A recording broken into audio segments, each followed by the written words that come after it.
This is a Kickstarter I backed called The Back Channel. It's by Matt Bellisle, who's out of Green Bay, Wisconsin. And what's unique about this is that it's a 5x8 horizontal format. Art I liked a lot. I like black and white art a lot, always have, and it's pretty good. And it's a pretty effective use of this storytelling technique. I know in comics, you're sort of limiting yourselves by doing this because comics are usually like a portrait style type of orientation, and there you can play with panels to show horizontal and portrait. Well, here you're kind of almost married to this format, but I think it's interesting, and I think in the right hands it can be done pretty well. So the story is basically about an agency. We don't know who they are. They investigate certain types of threats. We don't know what they are, but and it starts off with a flashback, and so there's channels, and these channels are basically portals, and each channel has a number, and some are Easter Island, some are different cities across the U.S. There's a flashback sequence, and then this character is brought in, and he's the protagonist. And what I found interesting, there's little touches here, besides the art being really well done.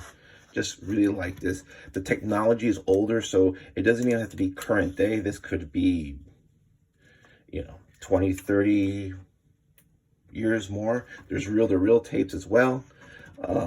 You don't know if that's being done because it's older in time, or a lot more security agencies are starting to use cassette deck and reel-to-reel tape because they're not hackable.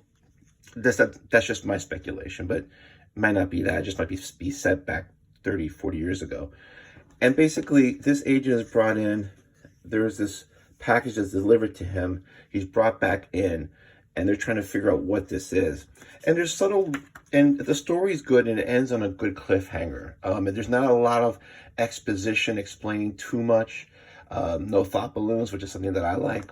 The story's telling, the use of the space is pretty good. I like how you have these panels, and you have this little insert with the white border to break it out, separated from the pages. Use of far shots, close-ups, like in a cinematic way. How whenever anyone from this agency talks, it's always a black word balloon with white font. And then when the protagonist speaks, either the flashback one or the current one, it's the traditional white field with the black type. Kind of let you know who you're talking to, or who's basically who's speaking. Some really interesting art here, and it ends on a really good cliffhanger. I'm looking forward to issue 2. I think it's a good read.